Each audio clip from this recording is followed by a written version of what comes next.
Hey, what's up mga idol? Magandang araw at kumusta kayo? So meron na namang pakulo si Silver Boys mga idol, pati yung si Cinematic Axis na kung gusto daw ni Casimiro na walang takbuhan, labanan daw nila si Cormel Muton ba yun?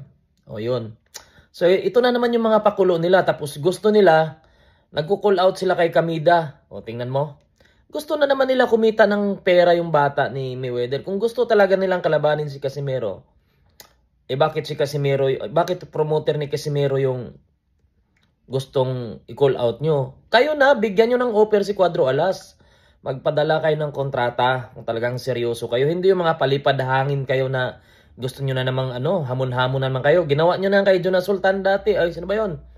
Na ba yung gustong kalabanin daw, Martin, gusto nang kumalaban kay Casimero. Bakit nagko-call out kayo sa promoter ni Cuadro Alas? Kung gusto nyo, kayo na mag-offer kay Cuadro Alas. Bigyan nyo ng offer yun. Padalhan nyo ng kontrata. Diba? Sabihin nyo kung seryoso kayo dyan sa mga gusto nyo, sabihin nyo sa Mayweather promotion na, okay, padalhan nyo to ng kontrata si Cuadro Alas Casimero. Padalhan nyo kay Jason, siguradong kukunin niya yan kung malaki ang premyo. Hindi yung kayo yung magko-call out kay Kamida. Kayo na nga naghamon, tapos kayo, gusto nyo pa si Kamida mag-promote. 132. Malamang hindi po promote ni Kamida yan. Di ba? Magkano kaya hinging bayad ni Cormel? Di ba? Ni Muton, ano play doon yan? Muton ba? Nakalimutan ko na. O, di ba? Magkano kayo hingiin yan? Di ba? Kung gusto nyo talaga, sabihin nyo sa Mayweather promotion na operan ng kontrata si Cuadro Alas, opera ng laban, padalahan nyo ng premyo kung magkano ipipremyo nyo kay Casimero. At sigurado ako kung lalakihan nyo yan, kukunin ni Jason yan, papayag yan sila sa 132. Kasi pang lightweight naman yung suntok na talaga ni Cuadro Alas, di ba? Magandang laban niya, walang takbuhan talaga yan. Knockout kung knockout talaga yan.